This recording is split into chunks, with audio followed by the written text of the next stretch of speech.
Tout C'est est bon? parfait. Ouais, tout est parfait.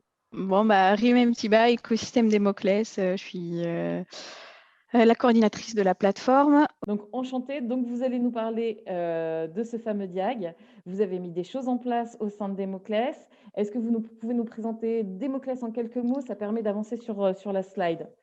Donc, Démoclès, c'est une plateforme collaborative d'acteurs qui a été lancée dès fin 2014. Elle réunit maîtrise d'ouvrage, maîtrise d'œuvre, gestionnaire de déchets, entreprises de travaux et industriels dans le but de développer l'économie circulaire sur les déchets du second œuvre du bâtiment, donc la partie qui habille le bâtiment, on va dire, les inertes, donc la structure gros œuvre. Globalement, aujourd'hui, on a des bons taux de recyclage. On a encore quelques défis à relever, comme l'utilisation des granulats recyclés dans le béton hydraulique, qui sont en train de des leviers, il y a des freins et des leviers qui sont, il y a des études en cours aussi, donc voilà, pour aller plus loin dans les usages du granulat recyclé. Il y a aussi des sujets d'éco-conception, de comment demain on peut réutiliser aussi des structures en béton, donc avec des moduleurs, le projet de l'ADEME. Après, il y a tout le second œuvre, c'est quelque chose le second œuvre, quelque chose qu'il va falloir qu'on améliore. C'est comment faire parvenir le cahier de charges de l'industriel, celui qui va intégrer une matière première secondaire dans son nouveau produit, tout au long de la chaîne, et le remonter jusqu'au maître d'ouvrage, parce que c'est les gestes et les décisions de toute cette chaîne d'acteurs qui fera que la matière première secondaire, elle sera de bonne qualité ou pas pour être recyclée. Et voilà pour ce qui est de Démoclès. Vous pouvez vous abonner à notre newsletter sur democlès.org. C'est un projet qui est cofinancé par l'ADEME.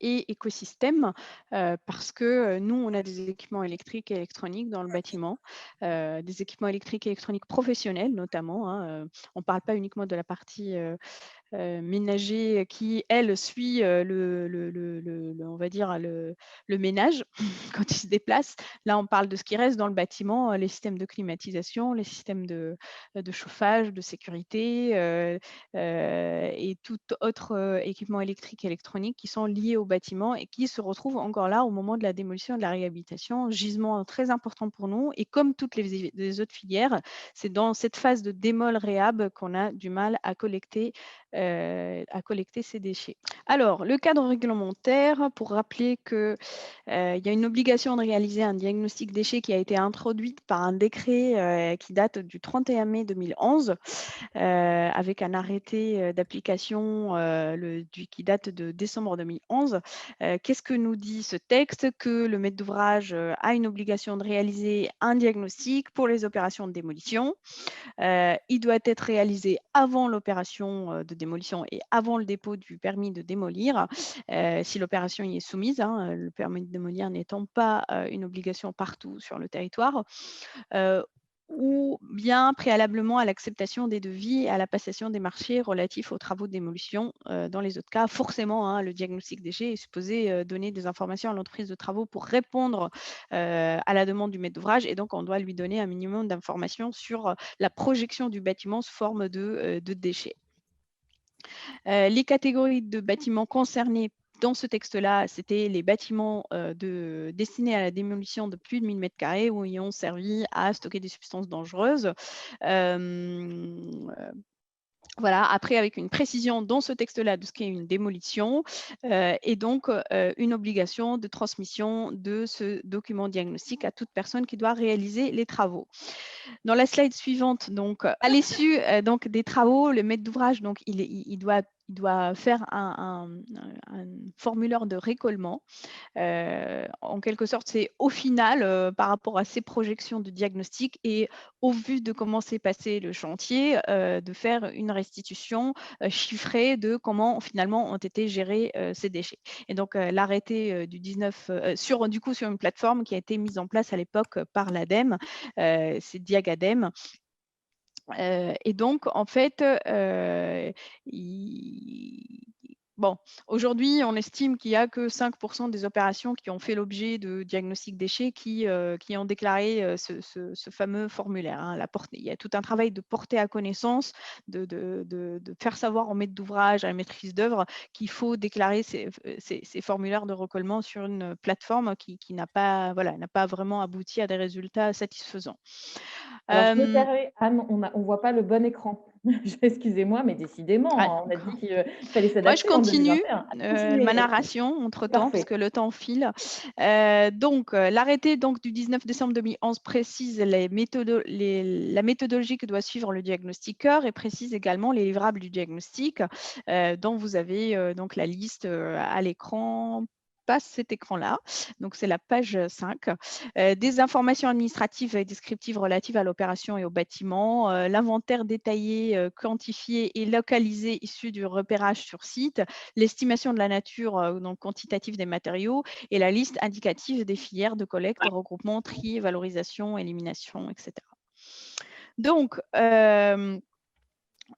ce cadre réglementaire, il faut savoir, c'était déjà une innovation en 2011 d'imaginer ce diagnostic. Je suis sur la slide 6. La slide 6 où il y a un tableau qui montre les évolutions entre le décret et la loi.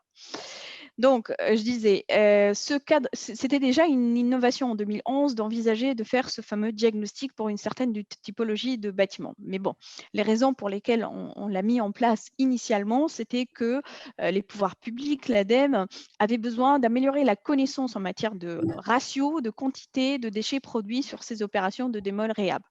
Donc, la volonté initiale était plutôt une volonté d'observation. D'accord.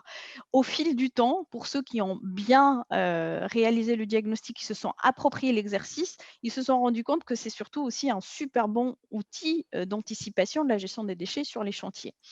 Et c'est dans ce sens que la feuille de route économie circulaire, donc en 2018, est venue avec la mesure 33 et 34, compléter cette maturité des acteurs par une volonté de revoir le texte et d'apporter plus de précision. Et du coup, dans la mesure 34, il y a voilà, cette volonté de faire une sorte de refonte de ce texte-là. Qu'est-ce qui a évolué? Ce qui a évolué et que vous avez à l'écran, déjà, c'est la notion de déchet qui a évolué en notion de PMD, produits, matériaux, déchets. Déjà, on sent une volonté de se dire pourquoi on se projette tout de suite dans le déchet. Ça peut déjà être un produit matériau qui peut être réemployé avant de devenir un déchet dont il faut envisager la valorisation ou l'élimination. Donc déjà, il y a on voit une maturité des acteurs par rapport au sujet, parce que c'est venu aussi dans le cadre de la concertation avec les acteurs, cette notion de produits, matériaux, déchets. Ce qui a évolué, c'est le périmètre, donc les bâtiments concernés. Dans le texte initial, donc c'était les opérations de démolition de plus de 1000 m² et ou ayant stocké des matières dangereuses. Et donc, la loi disait qu'il y aura une sorte de refonte, on va revoir ça, tout en introduisant une obligation de réalisation du diagnostic déchets donc pour les réhabilitations significatives et en renvoyant vers un futur décret pour dire qu'est-ce qu'une réhabilitation significative. Dans la slide suivante, donc, il y a un renforcement des obligations en matière de réemploi. Donc, le diagnostic fournit les informations nécessaires relatives aux produits, matériaux et déchets en vue en priorité de leur réemploi, préconiser les analyses complémentaires permettant de s'assurer du caractère réutilisable de ces produits et matériaux. Gros sujet qu'est le réemploi et la réutilisation, notamment pour les maîtres d'ouvrage qui sont pour une partie aussi de formation architecte et qui aiment bien ces exercices aussi, parce qu'intellectuellement aussi c'est intéressant hein, de se projeter dans le réemploi, la réutilisation de ce qui en sort d'un chantier. Et donc, voilà, il y a vraiment un renforcement de ce volet réemploi avec, bien sûr, on renvoie vers un futur décret pour dire quelles sont ces analyses complémentaires et que le maître d'ouvrage ou le diagnostiqueur ou l'entreprise de travaux devront faire pour déterminer la possibilité de réemployer ou pas. Un renforcement du volet traçabilité, hein, initialement, mis à part le formulaire de recollement il n'y avait pas vraiment de notion de traçabilité. On voit une notion de traçabilité arriver dans le nouveau texte. Et autre chose aussi, c'est que initialement, le maître d'ouvrage devait déclarer uniquement le recollement. Donc, à la fin de son chantier, de dire telle typologie de déchet a été traitée de telle façon. Maintenant, il doit aussi déclarer le diagnostic. Et donc, ces déclarations doivent être faites sur une plateforme, future plateforme mise à disposition par l'ADEME, ou que l'ADEME va déléguer à une structure. Voilà, des précisions vont être apportées dans les prochains mois, sachant que cette obligation elle sera effective à partir du 1er juillet 2021. Alors, et pour finir, autre modification notable dans ce texte, c'est l'indépendance du diagnostiqueur. Initialement, dans le premier texte, l'indépendance du diagnostiqueur amenait à ce que la maîtrise d'œuvre et l'entreprise de travaux qui sont mandatées pour l'opération de démolition de réhabilitation, on est sur la slide 7, où il y a le dernier bout de tableau, ne peuvent pas réaliser, pour des questions d'indépendance, le diagnostic en question. C'est la slide suivante.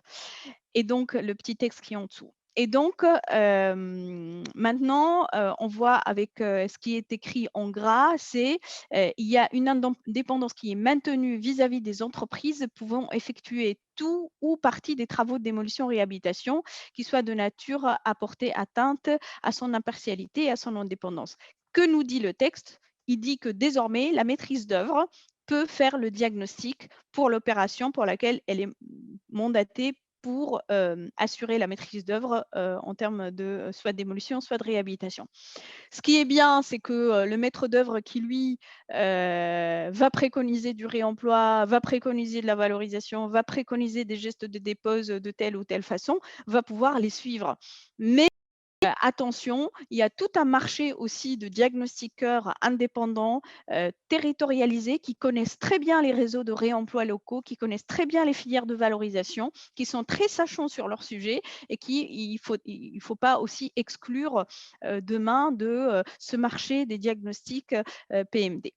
Alors Rim, Oui. c'est déjà l'heure, on a eu des petits Ah, soucis techniques en plus, mais quel est, l'autre message que vous souhaiteriez faire passer? alors, les 2 autres messages que je souhaite, faire passer, c'est qu'aujourd'hui, bon, là, je vous ai montré, le texte, réglementaire, donc la loi AGEC.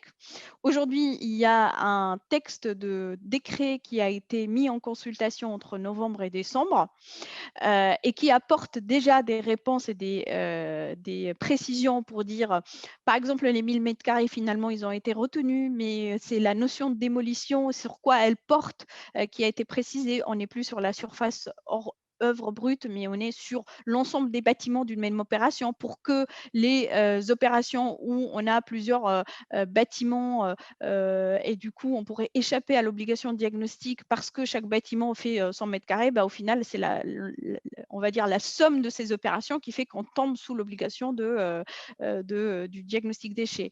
On a aussi apporté des précisions sur ce qu'est une opération de réhabilitation significative. Donc, il faut que le coût prévisionnel des travaux soit supérieur à 25% de la valeur vénale des bâtiments. Et donc, ces 2 textes peuvent être consultés. Je peux vous envoyer les liens.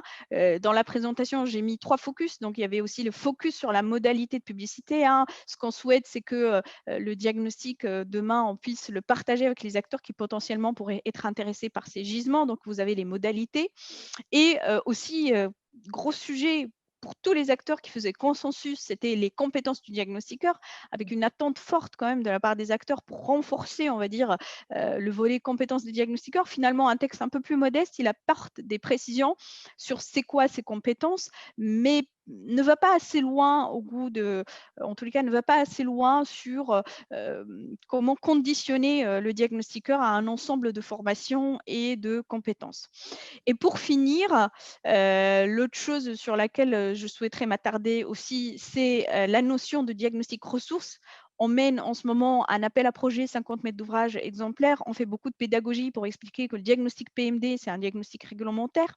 Il doit ouvrir les champs des horizons. On doit bien quantifier et qualifier dans un langage commun les matériaux, les produits, les déchets, mais ce n'est pas un diagnostic ressource. Le diagnostic ressource démarre lorsque une vraie volonté de faire du réemploi est confirmée côté maîtrise d'ouvrage, et donc c'est quelque chose de bien particulier. Pour finir, nous avons une boîte à outils diagnostic déchets qui a été publiée pour accompagner la publication de la loi, composée d'un guide méthodologique dans lequel vous allez retrouver cette analyse juridique d'ailleurs et la distinction avec le diagnostic ressources, tout ça, des vidéos de formation pour les diagnostiqueurs, des fiches matériaux qui expliquent aux diagnostiqueurs s'ils souhaitent préconiser de la valorisation, quel geste de dépôt il doit préconiser derrière, etc., quelles sont les conditions des filières, mais surtout une grille, notre fameuse grille du diagnostic. On commence à avoir des retours aujourd'hui de diagnostiqueurs qui utilisent cette grille et qui nous disent qu'elle fonctionne bien et ils nous demandent notre avis, des conseils, voilà, sur ce langage commun qu'on a défini ensemble avec l'ensemble des participants à la réalisation de cette boîte à outils qui est téléchargeable. Il faut savoir que depuis son lancement, si vous allez à l'avant-dernière slide, on a dépassé les 750 téléchargements. Elle a été publiée le 13 septembre dernier et on a énormément de retours sur l'utilisation de cette boîte à outils, que ce soit pour de la formation, mais aussi pour l'utilisation de l'outil grille qui est en train de faire un peu l'unanimité aujourd'hui auprès des diagnostiqueurs. J'espère que Bravo! j'ai été assez vite, mais en tous les cas, n'hésitez pas à télécharger ces outils sur notre site, donc democles.org. Alors merci et bravo pour tous ces outils, tout ce travail mené, hein, sur le réemploi. C'est vrai que vous avez énormément travaillé.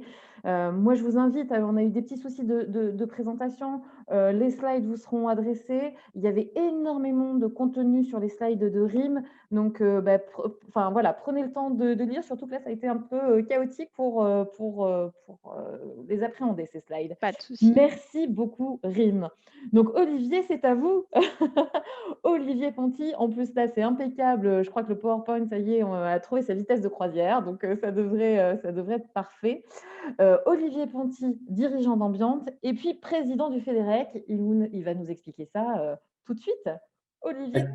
Bonjour à toutes et à tous. Donc, rapidement, FEDEREC, c'est la Fédération des entreprises du recyclage. Ça travaille par branche. Donc, il y a FEDEREC spécialisé dans le bois, FEDEREC dans le carton, FEDEREC dans les métaux, FEDEREC dans les D3E d'ailleurs. Et donc, il y a une branche particulière qui s'appelle FEDEREC BTP, puisque le BTP a une particularité, c'est qu'il a tous ses déchets, mais qui sont sales. Parce que dans une benne Ah, on va couper le micro de Carole, l'herbier, si elle nous entend. Elle sera peut-être plus réactive que nous.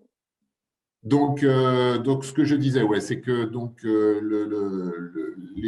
la particularité des déchets du BTP, c'est qu'ils ont plein de matières, presque tout, quand on caractérise une benne de BTP, est valorisable, recyclable, sauf que souvent, ils sont sales parce qu'il y a plein de poussière, il y a plein d'éléments perturbateurs comme du polystyrène. Donc, moi, je m'occupe de la branche FEDEREC BTP au niveau national. À ce titre-là, ça veut dire que j'ai des entreprises, et donc effectivement, j'en ai quelques-unes. Une qui s'appelle Corudo, qui fait du déchet de chantier, qui est basée à Toulouse, et donc qui est entreprise d'insertion et qui gère des déchets de chantier donc, au jour le jour. Donc, je connais bien le sujet. Et j'ai 2 bureaux d'études spécialisés justement dans les maîtrises d'œuvre de démolition et les diags, donc déchets PMD. Ça, c'est la société Ambiante. Et une autre qui s'appelle Diagonale et qui est spécialisée dans les diags avant démolition aussi, mais là, plus pollution, c'est-à-dire amiante, plomb, mérule et compagnie. Voilà, c'est pour vous dire rapidement qui je suis.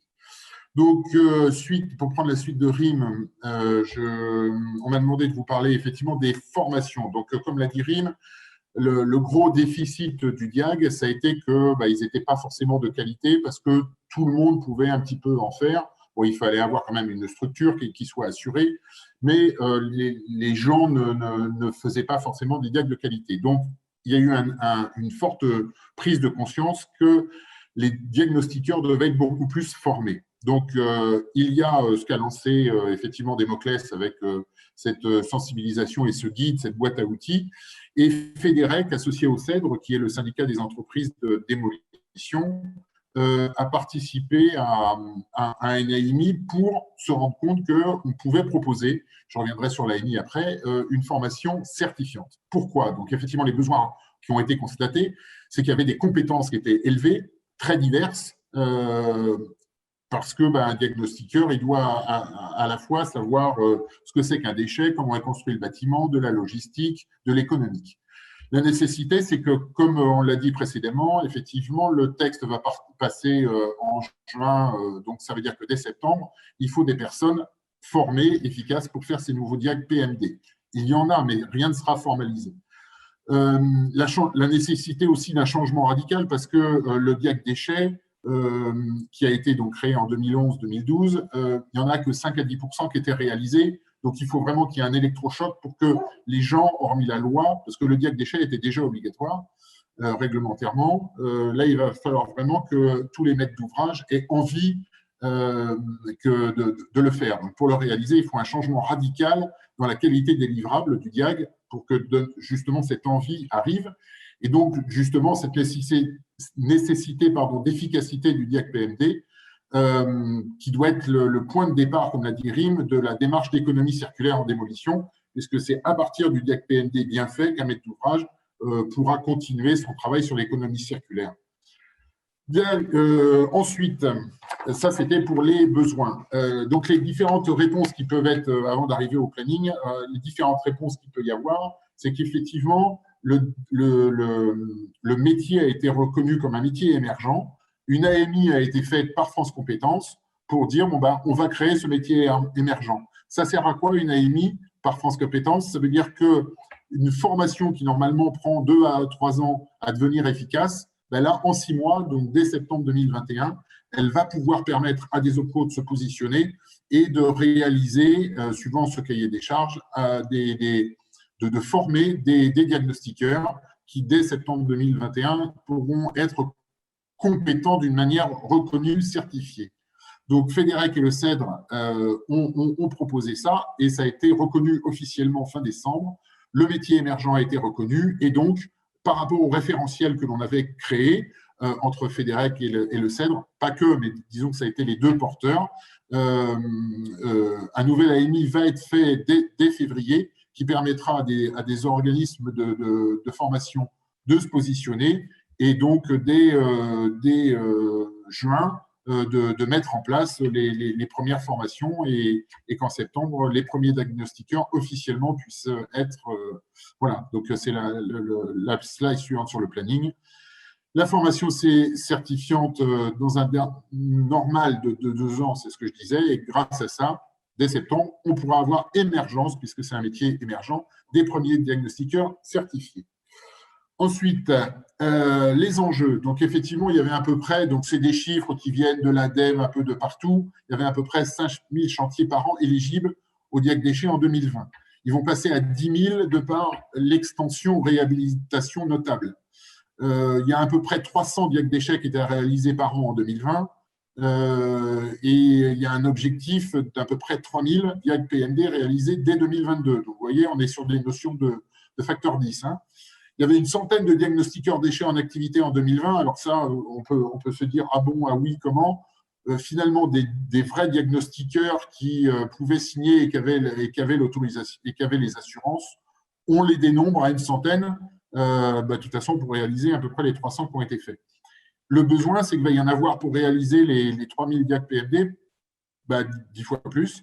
Donc, 1 millier de diagnostiqueurs compétents dès 2022. Donc, on voit qu'il y a un enjeu très conséquent. On peut passer à la suivante. Et donc, dans le référentiel que l'on a déposé, donc on a structuré ça autour des métiers du bâtiment et du recyclage. Il y a 7 modules de formation parce que autour de ces métiers du bâtiment et du recyclage, il y a justement la logistique, la connaissance du réglementaire et tout. Tout ça, c'est un référentiel, parce qu'il faut rendre à César ce qui vient de César, qui s'est basé aussi sur les premiers travaux qui avaient été faits par Démoclès, qui avait fait le bilan des compétences nécessaires pour un diagnostiqueur. Donc voilà, 7 modules de formation. Il faut savoir que c'est plus de 20 jours de formation. Donc, ce n'est pas une petite formation, ce n'est pas par hasard qu'elle est certifiante. Et ces jours de formation pourront se faire suivant le choix des organismes de formation par e-learning, mais il y aura une nécessité de présentiel quand même. Donc effectivement, des familles fondamentales, le réglementaire, puisqu'il y a des notions d'urbanisme, de construction, le réglementaire sur le déchet et les filières de traitement, dont l'amiante et le plomb, puisque dans le DIAC déchets, on doit en tenir compte, le DIAC PND, le transport des déchets et tout ce qui est l'hygiène et sécurité de l'environnement. La technique, parce que il faut savoir caractériser, maîtriser les meilleures techniques disponibles pour déposer les déchets, quantifier les déchets également, donc des compétences techniques importantes, et quand même savoir comment c'est construit et déconstruit, parce que de ne pas se dire tiens, ça doit être une cloison en placo alors qu'elle est porteuse, donc clairement ça doit être du béton. Et puis aussi un réseau, une famille importante qui est l'économie, le commerce. L'économie, parce qu'il va falloir maîtriser les coûts de gestion de ces déchets, depuis la collecte, la valorisation et leur élimination, donc aussi les notions logistiques. Et le commerce, pour rebondir sur ce qui a été dit tout à l'heure, par des réseaux, avoir un réseau de prestataires déchets, ceux qui sont en filière directe ou ceux qui massifient, au niveau local, mais ça peut être aussi régional ou national, et un réseau d'utilisateurs de matériaux de réemploi, puisque le PND doit faire le bilan de ce qui est réemployable, et donc quand même doit pouvoir poser quelques questions aux utilisateurs de matériaux de réemploi. Ensuite, alors oui, ça c'est un grand exercice où je vais me faire tuer, bien sûr, mais on m'a demandé des prix, combien ça coûte. Donc j'ose vous dire, si un DIAC déchet coûtait à peu près 5 000 €, le DIAC PND va coûter à peu près le double, parce que c'est quand même un boulot qui est assez conséquent. Et un DIAC ressources entre 10 et 20 000 €. Donc le DIAC PND, on est d'accord, c'est celui qui est obligatoire. Le DIAC ressources, c'est celui qui est dans la phase de la volonté du maître d'ouvrage d'aller plus loin. Et encore une fois, l'AMO économie circulaire, qui va suivre le premier DIAC jusqu'à la fin du chantier, va coûter entre 20 et 30 000 €. En deux mots, pourquoi tout ça? Si on fait un DIAC PND, c'est du réglementaire, on peut s'arrêter là. Si on continue sur le DIAC ressources, il faut malheureusement faire, enfin malheureusement ou heureusement, chacun son métier, la totalité, parce que un DIAC ressources tout seul, vous aurez effectivement des informations, mais comme vous n'êtes pas professionnel, vous ne saurez pas les utiliser. Donc il faut à côté l'adjoindre, et ce n'est pas de la maîtrise d'œuvre non plus, c'est vraiment une AMO spécifique d'économie circulaire qui va vraiment avoir tous les réseaux et tout le savoir-faire pour les matériaux qui auront été détectés et décidés comme réemployables, comment on les réemploie, donc soit in situ sur le futur chantier de reconstruction, mais s'il n'y en a pas, ex situ dans des réseaux nationaux, l'ESS et compagnie, pour diffuser ces matériaux de réemploi et qui ne finissent pas à la benne pour se dire malheureusement, je n'ai pas trouvé de preneur, donc je les mets à la benne. Donc tous ces chiffres, bien sûr, merci de ne pas me faire un procès parce que je me suis trompé sur quelques centimes. Donc, ils sont à moduler en fonction des typologies de bâtiments. C'est sûr qu'une usine avec de grandes surfaces, ce n'est pas la même chose qu'un tertiaire avec plein de cloisons, ni de l'habitat avec de la grande répétitivité. Je parle le plus vite possible, mais bon, il faut quand même que ça soit intelligible. L'accompagnement, donc c'est ce que je disais, nécessité que dès le DIAC ressources, il ne reste pas lettre morte. Il faut pour là aller plus loin. Donc, des compétences techniques pour valider les procédures de dépôt, identification et stockage. Donc, ça, c'est l'AMO économie circulaire. Des connaissances des acteurs du réemploi qui sont multiples. Il y a des ESS, économie sociale et solidaire, des architectes, des structures spécialisées. Il faut savoir qu'il s'en crée à peu près une par semaine en ce moment, des structures spécialisées dans le domaine du réemploi. Des connaissances des acteurs, donc c'est des fédérations, des syndicats et des services publics. Et puis, c'est justement ce que je voulais dire, ce n'est pas opposé au maître d'œuvre, mais c'est complètement complémentaire. Vous pouvez avoir des maîtrises d'œuvre de déconstruction ou même de construction, mais l'AMO, elle va être là pour, au moment de la maîtrise d'œuvre de démolition, lui dire, renforcer son travail sur comment on dépose, et la maîtrise d'œuvre de construction, lui dire comment on réintègre ces fameux produits de réemploi dans ce projet neuf. Voilà. Donc, si je continue comment, donc rapidement. Mais plus vite, je vais me faire une entorse de la langue. Mais Donc, c'est l'analyse des diags. Donc, effectivement, l'AMO, qu'est-ce qu'elle fait? Elle fait l'analyse des diags. Elle doit savoir valider avec la maîtrise d'ouvrage les matériaux réemployés, c'est-à-dire elle va l'aider à ça. Elle va valider avec la maîtrise d'œuvre la réemployabilité dans le projet neuf. Elle va définir les prescriptions de dépose, et ça c'est absolument essentiel, d'identification, de stockage, voire de transport si on fait du réemploi ex situ. Elle va sensibiliser les équipes de dépose aux méthodologies, voire faire de la formation. Elle va rechercher le réemploi ex situ le cas échéant et elle va bien sûr faire à la fin un rapport d'intérêt de la démarche globale avec le bilan carbone du projet. Voilà. J'ai fini? Je crois. Donc bravo Olivier. Et merci Rim aussi, vous avez été parfait. L'exercice est toujours très compliqué, beaucoup d'informations en très peu de temps. Je crois que c'était très clair. Donc, merci à vous de poser les questions, ceux qui ont participé à cette visioconférence. N'hésitez pas. Il y a une première question. Alors, je la pose parce elle est facile, celle-là, de Paul. Qu'est-ce que vous appelez AMI? Je vous laisse répondre. Je crois que C'est un appel à manifestation d'intérêt. Donc, voilà, ce sont des procédures pour aller plus vite sur des procédures d'habitude lourdes et ça permet d'aller plus vite. Appel à manifestation d'intérêt. C'est ça. Rim, vous souhaitiez prendre la parole? Ah, on ne vous entend pas, Rim. Il faut réactiver le micro. Oh, cette technique a initié en 2021. Hein. Ouais, ça, c'est de ma faute pour le coup.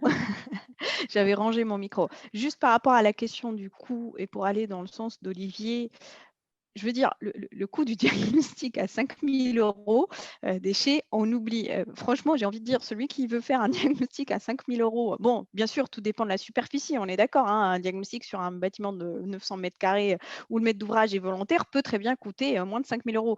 Mais je veux dire, on arrête. Nous, dans Démoclès, on n'a aucun souci à dire les diagnostics à 2 000 euros faits la veille de lancement du marché pour dire j'ai respecté la réglementation, on arrête. Ça ne sert à rien.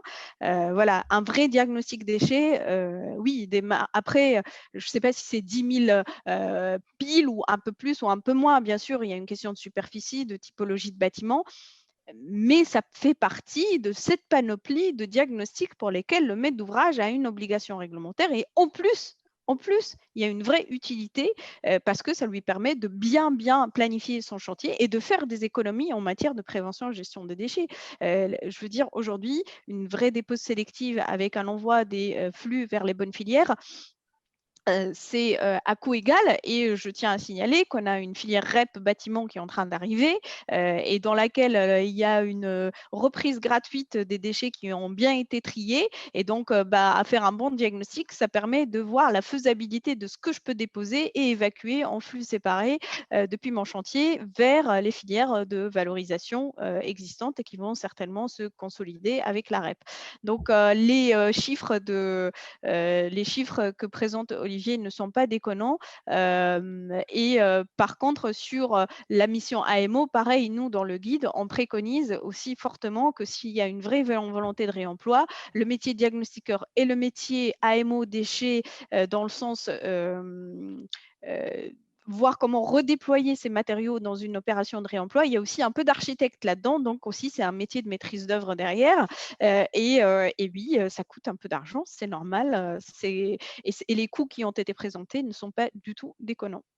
Je précise, hein, j'ai pas dit qu'un diag déchet, ça coûtait 5 000. J'ai fait une échelle. Je dis si jamais ça coûte 5, en fait, oui. Le diag PMD, il coûte le double et le diag ressources, il coûte entre le double et 4 fois plus. C'est ça, hein, mais effectivement, un diag déchet pouvait coûter 15 000 euros. Hein. Voilà, je resitue. Merci. C'était pour donner une échelle d'évolution. Ouais, merci à tous les deux pour ces précisions. Une question, Rim. L'AMI que vous aviez lancé, là, il est terminé. Est-ce qu'il y en aura un autre? Est-ce qu'il y a d'autres possibilités il y aura un autre lancement? Comment ça se passe? Alors, oui, il n'est pas terminé, il nous reste quelques places, mais comme on l'avait dit la dernière fois, elles sont fléchées pour les Dromcom et les industriels, puisqu'on n'a pas Voilà, c'est les territoires qui nous manquent, c'est les DROMCOM. Donc là, probablement, on aura La Réunion et les sites industriels. Est-ce qu'il y en aura un autre? Pour le moment, on est parti pour accompagner 50 mètres d'ouvrage jusqu'en 2022. C'est beaucoup de travail et je vous dis, hein, c'est beaucoup, beaucoup de travail. Hein. C'est en moyenne… c'est un 5-6 entretiens par maître d'ouvrage, une cinquantaine de documents à décortiquer, des plans d'action à produire avec eux. Je veux dire, on les accompagne vraiment. C'est une vraie mission. On ne se substitue pas à une AMO et maîtrise d'œuvre, mais c'est un vrai travail du bureau d'études. Donc là, dans l'immédiat, on ne se projette pas, sauf à doubler l'équipe pour pouvoir accompagner plus. Dans le futur, est-ce qu'il y en aura un autre? C'est vrai qu'on a beaucoup, beaucoup de maîtres d'ouvrage qui nous sollicitent. On est très triste quand on les lâche parce qu'on voit qu'il y a une vraie volonté et qu'ils ont besoin en fait d'être accompagnés. Et ce qu'ils demandent, c'est pas vraiment de l'argent. Ce qu'ils demandent, c'est vraiment de bien comprendre la réglementation, comment la déployer, jusqu'où ils peuvent aller selon leur typologie de chantier, etc. Et on a vraiment mal au cœur de leur dire non. Maintenant, est-ce qu'il y en aura un autre dans le futur? Voilà, on est au tout début de l'accompagnement de nos 50 mètres d'ouvrage, donc on ne s'est pas encore posé la question. Merci. Et bien sûr, c'est quelque chose qu'il va falloir voir aussi avec l'ADEME et son envie et sa volonté d'accompagner d'autres maîtres d'ouvrage dans la continuité du travail qu'on a déjà initié. Et oui, bien sûr. Mais merci parce que c'est effectivement, ça emmène les initiatives, voilà, et vous les accompagnez, donc c'est vraiment super intéressant. Il y avait une question de Camille. Camille, si vous pouvez allumer votre micro, votre caméra pour pouvoir poser votre question. Vous m'entendez, c'est bon? Bonjour. C'est parfait. Petite question. Donc moi, je travaille dans une SEM et on fait de l'assistance à maîtrise d'ouvrage majoritairement pour des collectivités. Notamment, aujourd'hui, on travaille pour la région sur des sujets de lycée. Et j'avais une petite question où ce diagnostic PMD va être rendu obligatoire et avec un périmètre plus large sur les bâtiments qui ne sont pas seulement des bâtiments avec des produits, des substances dangereuses, si j'ai bien compris, dont des bâtiments dont le coût travaux est supérieur à un pourcentage de la valeur vénale. 25%. 25. Mais quid des bâtiments publics qui aujourd'hui sont très vieillissants non plus, où il y a une vraie question sur la gestion des déchets. Comment calculer leur valeur vénale et finalement, est-ce que c'est possible et est-ce qu'ils rentrent dans ce périmètre de bâtiments avec un diagnostic obligatoire, quoi. Juste, peut-être Olivier pourra certainement compléter aussi, mais juste pour rappel, l'obligation diagnostic, alors déjà, précision, diagnostic déchet, diagnostic PMD. Le diagnostic PMD, c'est la continuité du diagnostic déchet. Hein. Le texte est le même, c'est juste qu'on le revoit, on le précise, on apporte on élargit le périmètre, d'accord? Et PMD parce qu'il y a une vraie volonté sur le réemploi, mais aussi la valorisation et une autre façon de voir le bâtiment comme une ressource et non pas uniquement comme un tas de déchets qu'on va gérer. L'obligation aujourd'hui, elle est sur les bâtiments démolition plus de 1000 mètres carrés. Donc, les bâtiments publics dont vous parlez, du moment qu'ils font plus de 1000 mètres carrés, sont soumis au diagnostic PMD, ou alors un regroupement de bâtiments et de superficies à démolir qui ferait 1000 mètres carrés sont soumis à l'obligation de diagnostic PMD. À savoir que nous, dans le cadre des travaux de Démoclès, on préconise le diagnostic même pour les superficies en dessous des 1000 mètres carrés, et on a plein de maîtres d'ouvrage, et d'ailleurs dans l'accompagnement qu'on offre aux maîtres d'ouvrage aujourd'hui, la plupart inscrivent dans des marchés à bon de commande la possibilité de faire des diagnostics pour les superficies de moins de 1000 mètres carrés. Une fois qu'ils ont compris que c'est un super outil de planification, d'optimisation de la gestion, ils se disent plus de 1000 mètres carrés, c'est une obligation réglementaire, moins de 1000 mètres carrés, c'est ma volonté de maître d'ouvrage de bien faire les choses. Voilà. Et les superficies donc ayant stocké des matières dangereuses. Après, c'est pour les réhabilitations significatives, l'histoire des 25% de la valeur vénale. Pour avoir assisté au débat, et Olivier, tu pourras compléter, il cherchait un critère objectif qui permettrait de dire ça, c'est une réhabilitation significative ou pas. Voilà. Et il y a eu plusieurs propositions. Il y a eu des propositions sur le nombre de flux que ça va générer. Il y a eu des propositions sur plein de critères économiques et les pouvoirs publics ont choisi celui-là. Pourquoi celui-là plutôt qu'un autre? Je ne sais pas, je ne pourrais pas rentrer dans le détail. Maintenant, oui, c'est une proportionnalité. c'est la proportionnalité du coût des travaux rapporté à la valeur du bâtiment. Si c'est un bâtiment très vieillissant qui implique beaucoup de travaux de réhabilitation, forcément, il va être au-delà des 25%, on est d'accord. Donc, c'est le seuil à partir duquel on estime qu'il va y avoir beaucoup de déchets qui vont être générés et donc, ça justifie qu'il y ait un diagnostic de réaliser. Merci. Oui, pour compléter, la question c'était, je refais toutes les peintures de mes bureaux, est-ce que je dois faire un diag PMD? Donc là, effectivement, non. Par contre, il y avait l'exemple d'une tour à la Défense qui avait complètement été curée, où ils avaient refait toutes les cloisons, mais ils n'avaient pas fait de diag parce qu'elle n'était pas démolie. Donc là, manifestement, bah, ça vaut le coup de faire un diag PMD parce que vous allez générer des déchets de manière importante. Donc, les 25%, comme a dit Rim, ça permet d'avoir une base réglementaire. Mais je veux dire, utiliser le bon sens, c'est déjà 80% du boulot de fait. Voilà. Le but, c'est de voir ce qu'on fait des déchets et si on peut en réemployer. N'oublions pas le bon sens. Merci Olivier de nous le rappeler. Question Cyril et Bettina. On va aller plutôt sur la partie formation. Cyril ou Bettina ou les deux, pouvez-vous rallumer vos micros puisque là, il y a des questions concernant la formation. Merci. Oui, bonjour, Bettina de la Crèce Bretagne. La question que je me posais sur les formations certifiantes là, concernant les diagnostiqueurs, qu'en est-il de toutes les structures qui ont pu développer ces compétences-là, voilà, sans forcément être dans des formations certifiantes? Est-ce que demain, ça préfigure le fait d'avoir une obligation de formation certifiante pour les diagnostiqueurs, du coup un coût pour certaines structures, etc. Enfin, il y a toutes ces questions-là autour de cette certification de la formation, enfin de la formation qui est développée. Je ne sais pas si je suis claire dans ma question. Très. Je fais un rime. Je réponds. Donc, voilà, l'État a pensé à vous. Justement, il n'a pas voulu que cette évolution soit malgré tout un surcoût insurmontable. Donc, c'est pour ça que de toute façon, la notion de certification lourde n'est pas obligatoire. Ça a été un choix de Frédéric et de Cèdre de mettre en place parce qu'on pense que c'est un plus, mais ce n'est pas aujourd'hui obligatoire. Ça deviendra obligatoire dans quelques années lorsque le métier aura fait ses preuves et de montrer que cette certification conséquente est, on va dire, quelque part incontournable. Mais pour l'instant, elle n'est pas obligatoire en tant que telle. Après, sinon, de toute façon, comme toute formation, il y aura aussi des équivalences. C'est-à-dire que toute personne qui prouvera que sur un module, il a les compétences et que ça sera acté par un QCM, et ben sera automatiquement agréé sur ce module-là. Et donc, du coup, l'estimation de prix de cette formation sera divisée d'autant. Et des diagnostiqueurs compétents aujourd'hui pourront devenir certifiés pour un coût très moindre.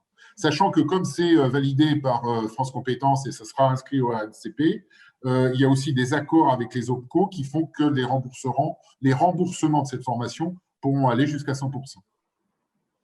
Merci pour cette précision. Pour compléter, certes, la formation, l'obligation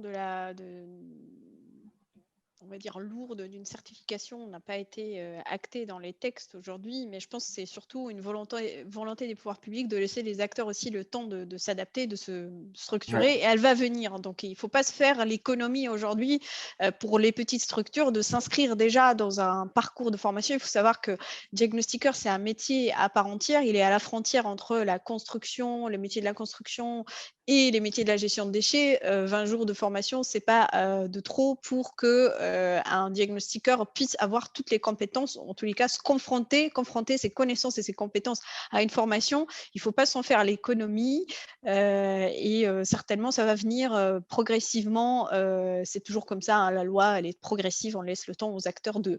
sachez par ailleurs que nous, toute la boîte à outils pour la formation des diagnostiqueurs, elle est là aussi, nous, on ne fera pas la formation, elle est là aussi pour que des structures qui souhaitent faire de la formation pour les diagnostiqueurs puissent l'utiliser, mais moyennant une petite convention qu'on est en train d'élaborer avec l'ADEME. Le but pour nous, c'est tout simplement d'avoir des feedbacks pour qu'on puisse mettre à jour ces outils au fur et à mesure et qu'ils ne soient pas obsolètes au bout d'1 an ou 2 ans et de voir est-ce qu'il y a des compléments d'outils qu'on peut élaborer.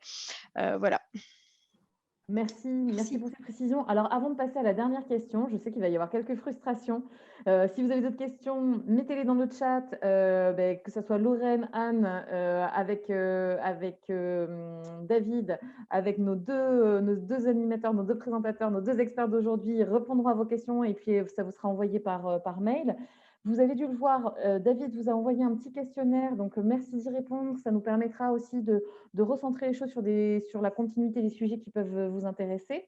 Et je crois que Pierre Mitt, tu avais remarques et questions, donc si tu veux bien prendre la parole pour nous expliquer tout ça. Oui, bonjour. Euh, vous me voyez là, non? Vous m'entendez? Oui, c'est bon? Oui, c'est parfait. Ouais, alors il y avait une chose concernant les formations. J'ai parlé des qualifications parce que l'organisme de qualification, le PQTech, donne des qualifications qui sont sur le diagnostic déchets, la maîtrise d'œuvre de désamiantage, maîtrise d'œuvre de démolition et la prescription des désamiantages. Donc les gens qui ont eu ces qualifications peuvent, il faudra regarder par rapport à ce que vous demandez, mais ça peut être aussi un peu des équivalences parce que les qualifications sont un peu aussi de la VAE. J'avais une autre question qui était sur je dépose quelque chose, je le repose ailleurs, par rapport aux assurances, par rapport à la qualité du produit. Comment est-ce que l'assureur, dans le cas d'un sinistre, se positionne par rapport à un produit qui aurait pu être réutilisé alors, soit c'est un problème de pose, ou soit c'est un problème de produit qui n'est pas adapté au projet. Comment les assureurs se positionnent là-dessus? Vous avez 3 heures devant vous pour qu'on en discute? Oui, mais on peut se rappeler. Non, mais j'ai répondu. C'est un vaste sujet quand même. J'ai répondu, ouais. Pierre. Je vais prendre le relais de Ève. On vous a proposé en fait des sujets. Il y a un sujet assurance. Si vous voulez voter pour ce sujet-là, votez. Sinon, on n'en parle pas. Mais sinon, juste rapidement, pour donner au moins une indication bibliographique, il ne faut pas oublier que l'ADEME a fait toute une étude sur les freins et leviers au réemploi dans lequel la question de l'assurabilité a été décortiquée. Donc, vous tapez sur Internet, Google, freins, leviers au réemploi ADEME et vous allez trouver cette étude, vous allez avoir un début de réponse. N'hésitez pas aussi d'aller sur le site de l'avocat Karl Henkel qui a beaucoup exploré cette question de l'assurabilité et du réemploi. Je ne suis pas sachante sur le sujet, j'ai peur de vous raconter des bêtises, mais je sais qu'il y a tout un champ d'acteurs qui travaillent sur ces sujets-là et vous avez aussi Bellastock qui sont les pionniers sur le réemploi qui ont aussi beaucoup exploré ces questions d'assurabilité. Bon, clairement, on a prévu de creuser la question quand même à un moment donné, mais en gros, on a prévu de faire un midi circulaire sur le sujet. La question, c'est quand.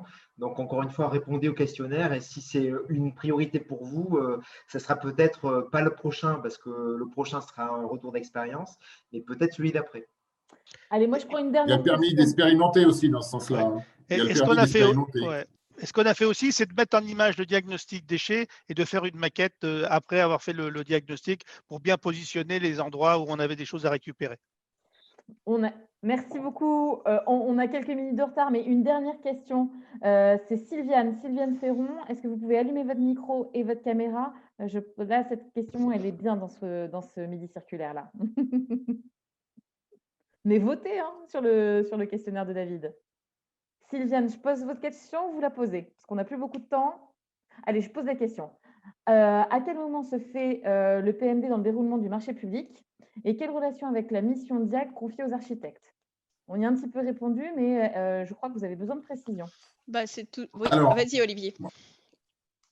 Le diag PMD, de toute façon, c'est le plus tôt possible. La différence avec un diag amiante, effectivement, il va être destructif parce que vous rentrez chez la personne, par exemple, ou dans les bureaux, et vous allez être obligé de prélever, de casser, de ceci, de cela. Un diag PMD est beaucoup moins destructif. Il faut le faire le plus tôt possible pour pouvoir faire le bilan de ce qui est réemployable et ce qui va être du déchet ou pas. Ça, c'est la première chose. Et la phase DIA. Toujours après le diag amiante. Toujours après le diag amiante. Oui. Parce que on a vu plein de chantiers. Il faut être fait en 2 phases. Ouais, il faut que ça soit après le diag amiante, le diag plan, parce qu'une fois que vous avez fait des préconisations de réemploi, de valorisation, que c'est un chantier amiante derrière, ça conditionne beaucoup les possibilités de réemploi, de recyclage. Donc, dans le phasage, diag BMD le plus tôt possible, mais après les autres diagnostics. Alors, justement, ça, c'est on va dire la théorie idéale. mais ce qui se passe souvent, c'est que le diag PMD, il passe une première fois, il ne fait pas de prélèvement au cas où il y aurait de l'amiante et tout, et donc pas se mettre en danger. Mais au moins, ça lui permet de quantifier, voir ce qui est éventuellement réemployable et de quantifier ses déchets. Les diags amiante et plomb se font, et après, le diag définitif PMD est réalisé en fonction des résultats des diags amiante et plomb. Ça permet quand même de gagner du temps, et nous, c'est quand même beaucoup ce que l'on vit. Je termine sur la précision sur la phase DIA. La phase DIA d'un archi, c'est effectivement, il fait le diagnostic de l'ensemble du projet. Et donc, dans cette phase, il fait l'analyse de diag PMD, des diags amiante, des diags plomb, mais aussi de toutes les contraintes du projet. Donc, c'est effectivement une dénomination qui peut être ambiguë, mais c'est en fait la phase DIA d'une mission d'archi, de maîtrise d'œuvre, inclut l'analyse des diags. Ouais. Et juste pour dernière précision, il me semble que ça, c'est quelque chose sur laquelle nous, dans le cadre de Démoclès, on a beaucoup insisté. Le diagnostic PMD doit être après les autres diagnostics, parce qu'on a vu plein de diagnostics déchets à l'époque qui ont abouti à des recommandations qui ne pouvaient pas être mises en œuvre parce que c'était un chantier amiante, parce que c'était un chantier plomb, etc. Et il me semble que c'est repris dans le décret. Je vais revérifier ça, mais il me semble que dans le décret, il y a une précision sur le fait que le diagnostic PMD doit se faire après qu'on ait réalisé les deux autres diagnostics, les autres diagnostics sur les différents polluants. Je suis complètement d'accord. Il y a la différence entre le faire éventuellement en deux phases et le livrer. Effectivement, le livrable doit être après la livraison des diags amiante, plomb et autres pollutions éventuelles. Et dans le guide Démoclès, n'oubliez pas, vous avez tout le déroulé avec les différentes phases d'un chantier et les différents acteurs et comment le diagnostic déchets PMD peut vous aider à faire quoi. Vraiment, c'est un outil qui est vraiment orienté maîtrise d'ouvrage, diagnostiqueur aussi, mais toute une partie qui est orientée maîtrise d'ouvrage et qui vous explique comment l'utiliser et à quel moment. Merci beaucoup Olivier, merci beaucoup Rim, merci d'avoir joué le jeu. On repart avec des frustrations parce que ça y est, vous étiez lancés, on ne vous arrête plus. On répondra aux questions auxquelles on n'a pas répondu. C'est David et Lorraine qui vont travailler sur ces sujets avec nos deux intervenants, nos deux experts. Un grand merci à tous. Je sais qu'il y a des frustrations, mais c'est un petit peu fait exprès. Donc, prochain midi circulaire le 25 février. Donc, on vous attend nombreux. Répondez au questionnaire de David. Ça nous permettra d'orienter les prochains midi circulaires sur des sujets qui vous intéressent vraiment. Vous l'avez compris, on cible à chaque fois un sujet particulier pour pas trop déborder. Donc, je ne sais pas, un petit mot de la fin, Rim, Olivier? À bientôt et déconstruisez bien et pensez au réemploi, effectivement. Je vais vous dire ce que je ne vous ai pas dit au tout début. Très bonne année à tous.